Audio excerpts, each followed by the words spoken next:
what I'm going to share with you today is on the topic application of pocket gardens and landscape spaces in urban context. It is just Shafni Sukmana, she wants to ask directly. Shafni Sukmana, silahkan membuka mic-nya. Baik, thank you very much, Bu Septi, as the moderator. Iya. Tak kira enggak. Right, can you hear my voice? Yeah. Alright, Assalamualaikum warahmatullahi wabarakatuh. Waalaikumsalam. Okay, thank you for the opportunity given. I have some questions to Ibu Mazlina Mansur and Ibu Siti Nurhana. So first is for Bu Mazlina Mansur. So there are three questions. I don't know whether my question is already covered by the previous participant who asked the question, because I just got back from internet connection problem. So the first question is, this is very interesting actually when you talk about the pocket gardens. And in here, well, actually I'm Shafni once again, and I'm a practitioner in garden design and construction, but I'm not a landscape architect, just the landscape people, just like you see Nurhana mentioned before. And I'm living in Yogyakarta right now. So it seems like pocket garden is not yet very common in our cities in Indonesia in terms of usable pocket gardens. Well, we have gardens usually in the median of the street, for example, or at the curb of the street, but it's not usable. It's just for aesthetic and view appeal, just like that. So my question is, in Malaysian context, this pocket garden is already a common thing. Can we see pocket gardens in the cities of Malaysia? And if yes, then how is the management and the maintenance of those pocket gardens? Because in my view, pocket gardens should be provided by local governments, I think, and there must be some level of management and maintenance that should be performed to be able that the garden can have a good performance for people. And then the second one is, you mentioned about the case studies of the spaces designed by the students, correct? Yes, and they also performed a survey after the gardens is established. And so this is a kind of POE, in my opinion, post-occupancy evaluation. And yes, and my question is it also a common practice in your country that POE is also performed or established after public spaces is constructed or established? Because I think we don't do something like that, and usually a garden is constructed, built, and then after that they don't really care about how people use that or people don't use that. And then the third one, we have quite intensive problem with vandalism.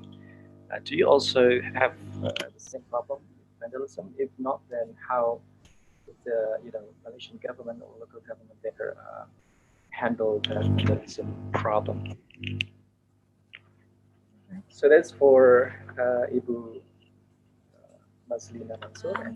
Thank you, Brother Shafni, for your questions. You have 3 questions for me. Inshallah, I'll try to answer it as much as possible. Okay, for the first question, you're asking about the pocket gardens. Are they available, common in Malaysia? I can tell in the context of Kuala Lumpur City. Nowadays, currently, there are more and more efforts being taken in terms of providing those pocket spaces or landscape spaces that I mentioned before. There are quite a few types of them in Kuala Lumpur city centre, for example. The improving the revitalization of streetscape, pedestrian malls, usually in a form of paving materials, nice, very colorful paving material that we can see in Bukit Bintang, and also mural painting. That is one of the I think one of the best, one of the quick solutions to beautify the town center or the city center, besides having plants because of the limited spaces. So we have that more and more, I think, in a big cities such as in Johor Bahru, in Penang as well. But those kind of projects cannot be successful without the involvement of the municipality, the city municipality such as Dewan Bandaraya Kuala Lumpur and others located in the different state. But we also have the NGOs, non-government agency.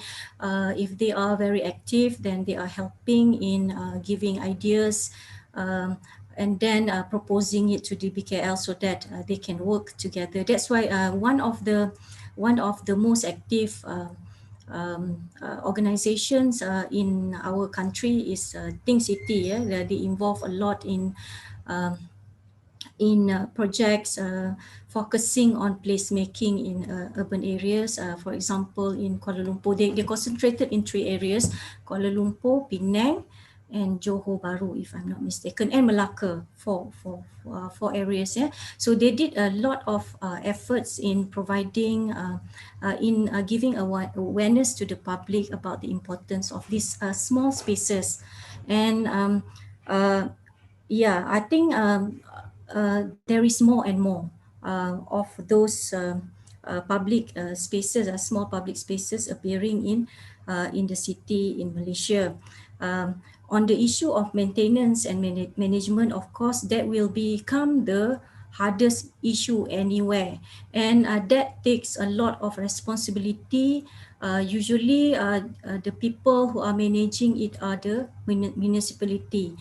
Enforcement is a must in terms of giving fine for people who are littering or doing vandalism or graffiti, or there should be an enforcement, and that becomes our weakness. I think not only in Kuala Lumpur, but in other countries, especially in developing countries, if I can say. Okay, but so far we can see improvement in terms of this enforcement in Kuala Lumpur, because of the efforts to beautify, to achieve the garden city as aspired by our previous Prime Minister and so on, and to make sure for tourism attraction in the city centre, besides having a new town such as Putrajaya built. That become our role model as a garden city for Malaysia. And okay, that one is for the first question. The second question, you're talking about, you're asking about this, the event, WUF9. Is it an post-occupancy evaluation? It's actually, it's post-occupancy evaluation is taking a long time for us to assess it. But that one is actually being constructed with the effort of Think City and other organization body. They construct it very quickly, and for the purpose of that event. And when the public use it, our students will survey their opinion about it. So I would say that it's not a post-occupancy evaluation. It's more like a their views about that design, whether it is suitable, whether they like it to have it in the city, scattered around in the city or something like that. So I should say that it's not a post-occupancy evaluation. Is the post-occupancy evaluations common? For personally, I'm not sure. This is from my knowledge. No. Yeah, usually, of course, we design, and after that, we did not do this audit. Yeah, audit of whether the space is functional or not, whether it is successful in the long term. But in terms of, there are few small efforts that being carried out by academicians, academics. For example, in UIA, we have this Center for Audit for Accessibility in public places, in buildings, in our architecture department. Those institute or those center, they will do research, audit of the public places in KL. So their research finding will inform the authorities and what in terms of what they should improve. I think that's is an effort by people who are aware of the conditions of the existing public spaces in our in our urban area. But that is not common, the post occupancy evaluation.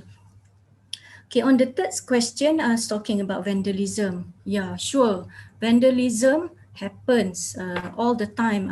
Last time when we did this program, when we involved in this activity in the World Urban Forum program, even though when the students took care, taking turn of taking care of the 5 spaces, it happens when we lost like a landscape element, landscape plantings there, the benches are going somewhere else, and so on and so forth. That is the nature of when people are not having this, are not being educated individually in terms of taking care of the environment. So that one is in terms of awareness, and we have to look at the many external factors, social issues, for example, like gelandangan, or the homeless people. Most of them concentrated in the city center, especially in the old parts, because of I think the trend of migration. The local peoples now, usually in the city center, in the old parts of city center, when they have business, the Chinese people, the Malay people, and the Indian people in Kuala Lumpur city center, they had business in the town, in the old parts of town. But once they become older, their generation, their childrens would not like to take the business. So because they have their own profession, they have their own jobs and so on. So they are living at the suburban area, or in the urban fringe, or in other states. So if and later when this the parents are very old, they are not it's not possible for them to take care of the places. So they rent it to people who migrate from outside to the town center. So it's become a different set of people who doesn't have sense of belonging to that place. So those kind of relationships influence how they take care of their neighborhood and their home. So I think that relates with a sense of belongings, place attachment to our own place. So that what's happened in the old parts of Kuala Lumpur, because the local peoples migrating out, and the unknown people that we don't know, maybe the workers, the new people coming in, and they don't have sense of belonging. So the sense of taking care of that environment is not there in terms of cleanliness, in terms of this vandalism. So I think that's is only my assumption. We need to do research more about this. But there is social and demographic issues around the face of the city. Yes, Professor. It relates with the social demography as well, and the social characteristic of that area.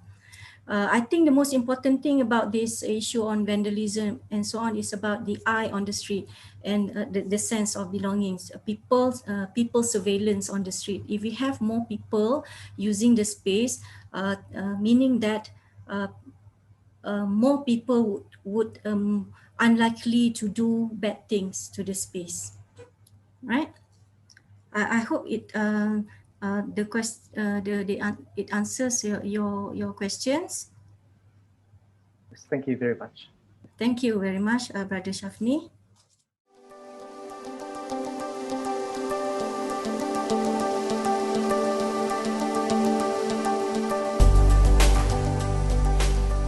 And the second one is for Ibu Siti Nurhana. This is very interesting. Bu Siti Nurhana is a plant person, plant researcher, and I'm a plant person as well. And Sheffield is not a strange place for me because we have also activity together in Melbourne at the time with the program of Woody Meadow project. And so there are three questions as well. So the first is, how far is the implementation of bioretention system in the cities in Malaysia? It's just like rain garden and biosphere, just like you mentioned. Because once again, I think it's not very common yet in our country here. So we want to see how far the implementation and the application of those technologies in your country. And then the second question is about native and exotic species of plants used in the cities in the world. We know in the changing climate, just like what you mentioned, native species is sometimes is not relevant anymore because the climate is changing. So the native species cannot cope with the changing climate. So people have to introduce new exotic plants. Well, at the other hand, the native species is viewed as the most adaptive species for the local environment. So how do you see that? Because I still see that some cities are still like strong in holding perception that native is the best, while others start to introduce the exotic species in the cities. And the third and the final one is there any good resources, in terms of plants that we can use as landscape people or landscape architect in terms of plant selection, especially the resources or database that provide the characteristics or the traits of each of the plant species that we can use that as a consideration when we design landscape or garden in urban context. So that's all my question. Thank you very much for the responses. Assalamualaikum warahmatullahi wabarakatuh. Okay. Hi, good afternoon, Mr. Shafni Sukma. Thank you for your questions. Okay, so your first question is how far is the implementation of bioretention strategies or stormwater strategies in Malaysia, right? Okay, so, and you said that in Indonesia, currently there's not much is being done on this. So, okay, in Malaysia, I know as far as I'm concerned, because to be honest, I just came back to Malaysia from Sheffield last year. So I've been living in Sheffield for about 6 years, so I'm not really aware of the current situation in Malaysia. But as far as I am concerned, research, the research on this, on the importance of green infrastructures in terms of stormwater management is currently like booming. So what I mean by that is that more and more research is actually coming up from Malaysian perspective, and I know that, like, for example, like rain gardens are being implemented in certain areas, and most is being implemented in residential areas. That's as far as I know. But in terms of like this stormwater management strategies being implemented in a larger scale, or like a regional park, I don't think it's being conducted yet. And like you said, in Malaysia, it's still something that needs to be taken into serious consideration, considering Malaysia is cities in Malaysia do have severe flooding of urban flooding problems. Okay, I know that green infrastructures is also the use of green infrastructures is also increasing in implementation in Malaysia. For example, from what I can see, green walls and even wetlands. So those are things that in a way contributes to reducing risk of flooding, but not necessarily playing the part in terms of that's the main role. Okay, and as well as like green roofs. Okay, so in terms of green roofs, I know like in Western countries they use green roofs a lot in terms to mitigate runoff in urban areas, but in Malaysia this is still not being implemented as much, I think, because of the weather factor that we have in Malaysia, and therefore the maintenance factor of a green roof is actually difficult to achieve. Okay, so I think that's my comment on for your first question. In terms of native and non-native species, okay, this is very debatable still from where I studied, and even here in Malaysia. I'm going to give you like a safe answer, because I think this is still very in need of research on the specific species. So like I said, different species. So some native species, they do tend to thrive better, and I'm a believer of that as well. That we are adapted to the environment that we live in for so long, and then due to climate change, and plants tend to adapt because they have this physiological aspect in that they adapt slowly to the to the surrounding environment that they live in. Okay, but I know a professor when I was in Sheffield who is going around the world and is collecting different species of plants, and then for example, he is going around the world in Africa, in China, in different parts of the world with different climatic conditions than the UK. So he is collecting species and trying to adapt to make that particular plant survive in a different environment. And some do actually work. So I think research is more research needs to be conducted on that, and more research and more experiments, I think, needs to be conducted on the specific species related plant. So I think that's my opinion on that. In terms of good resources for plants or plant selection and database. So if I think there are a lot of databases that you can search on the internet, but one that I particularly use is PFAF. So it's Plants for a Future. So if you look this up, so they will provide like a column or like a tab where you can find plants that are suitable for carbon sequestration, that are suitable for medicinal purposes, for different parts of benefits that plants can provide. So you can look this up through this PFAF database, which is what I personally used. Okay, thank you for your questions. Thank you, Dr. Maslina and Nurhana.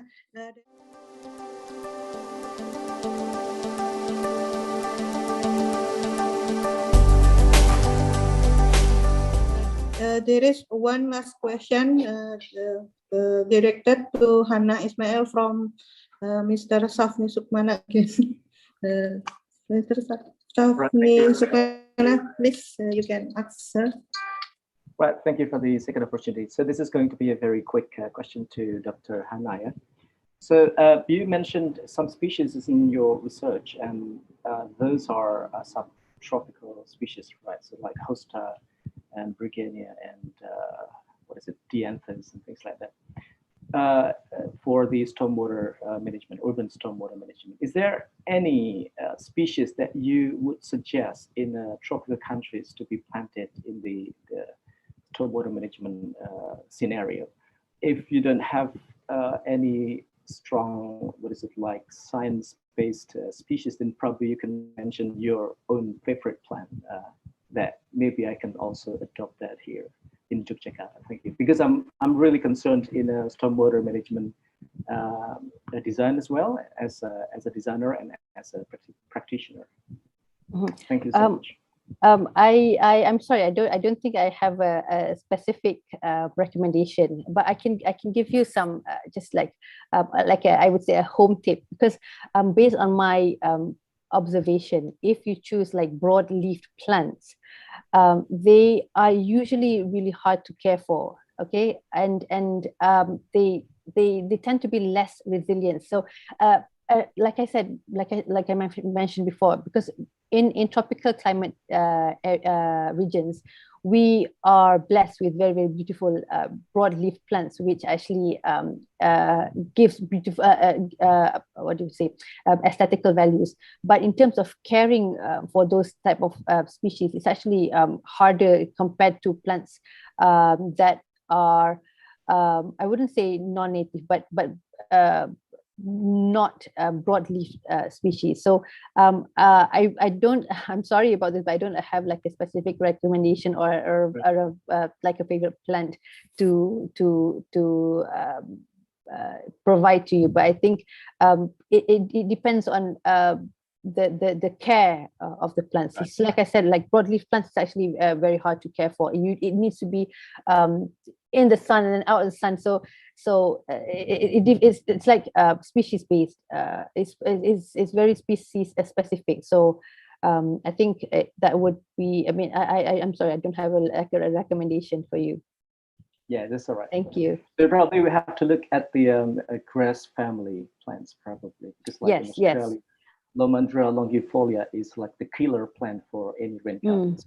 They will plant a lot in the rain gardens because it's really, really hardy and very difficult to keep. Yes, that's true. Because even from my research, Festuca is a grass family, and it has shown to be the most resilient in terms of waterlogging and also drought tolerance species. So grass family is definitely easier to care for. True, true. Maybe we have to grow serai in our rain garden. Yes. Thank you, Yes, Dr. definitely. Thank you so much. Thank you.